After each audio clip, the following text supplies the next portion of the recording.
Assalamualaikum warahmatullahi wabarakatuh. Halo teman-teman, perkenalkan nama saya Afifatur Riza Hilatudiana. Saya lahir di Sumeneb dan merupakan anak tunggal.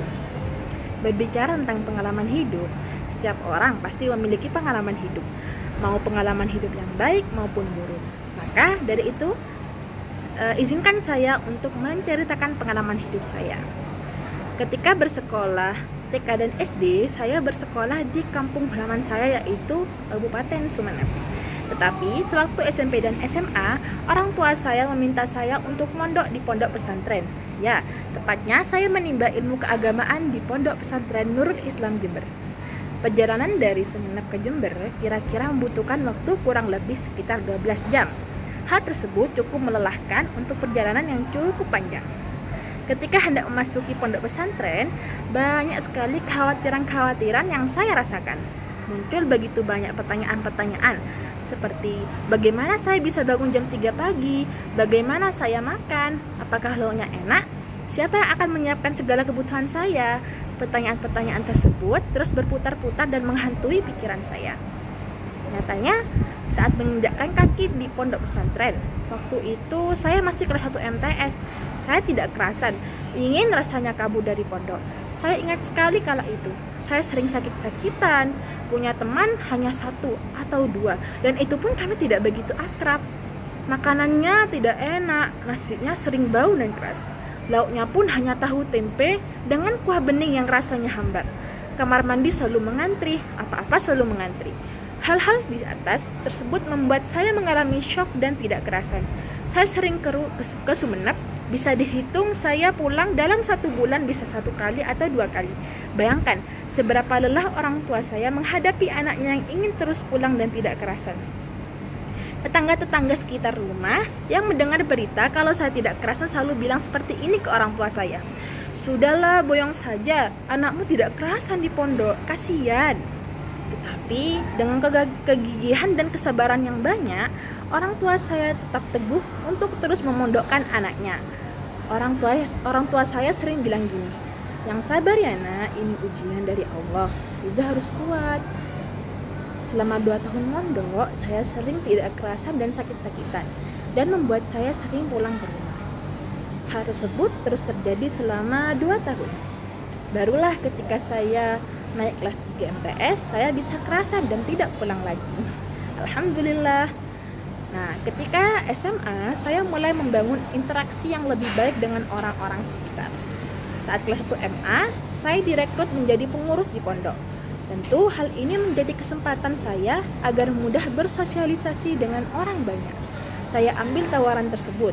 Mula-mula saya tidak terbiasa, karena menjadi pengurus harus memiliki sikap yang jauh berbeda dari santri-santri biasanya. Pengurus harus menjadi contoh teladan yang baik bagi santri-santri, karena mereka akan menghormati dan menjadikan pengurus panutan mereka. Menjadi pengurus sangat sulit. Kami dituntut untuk bangun jam 3 pagi, bahkan sebelum itu. Buat apa? Untuk membangunkan anak-anak santri yang lain.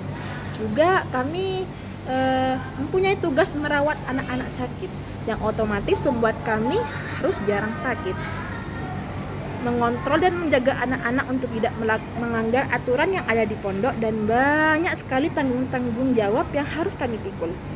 Ketika saya sudah naik kelas 2 MA, saya mulai mengikuti organisasi-organisasi yang ada di sekolah, seperti tim kemajalahan sekolah dan klub kebahasaan Arab.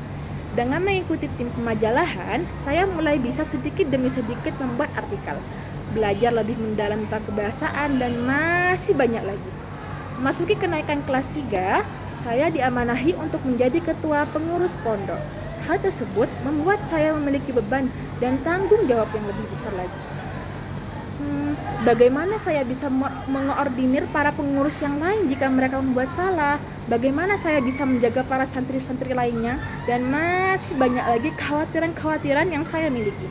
Tapi amanah tersebut saya jalin dengan sepenuh hati dan tanggung jawab yang tinggi. Pada saat yang sama, saya dipanggil oleh ustadz senior untuk diamanahi menjadi ustazah dan mengajar santri-santri yang lebih kecil dari saya. Saya shock dan saya sempat menangis. Saya merasa masih tidak pantas untuk mendapat amanah yang sangat besar. ilmu saya belum cukup untuk bekal mengajar. Tetapi amanah seperti ini tidak boleh ditolak karena sudah menjadi kebijakan pesantren. Akhirnya saya pun mengajar anak-anak santri, tepatnya mereka masih kelas 1 MTS. Ini videonya, ini fotonya. Bayangkan bagaimana saya bisa mengajar anak-anak santri baru. Pastinya mereka masih tidak kerasan dan maunya dimanja. Tapi hal tersebut membuat kesan dan pengalaman tersendiri bagi saya. Apalagi saat mereka memanggil saya dengan sebutan Ustazah, Ustazah. Saya sangat terharu dan mencoba menjaganya dengan ikhlas. Bicara tentang mengajar, saya diamanahi mengajar selama 1 tahun kontrak sambil bersekolah selama kelas 3 SMA. Saya mengajar pelajaran kitab seperti fikih, nahwu, dan shoroh. Biasanya saya mengajar waktu habis sholat subuh dan habis sholat isya. Tentunya hal tersebut tidak mengganggu saya dalam proses belajar di sekolah. Saya sebenarnya iri dengan teman-teman sebaya saya yang tidak memiliki tanggung jawab di pondok.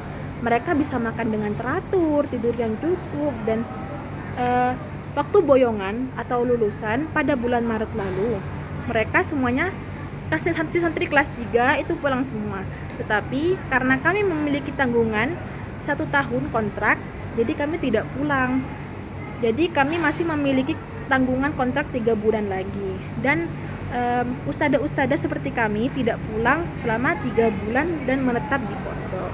Tetapi meskipun hal itu berat, kembali kepada niat awal kami, yaitu kami ingin mencari barokah kepada pondok dan kepada kiai dan bunyai kami.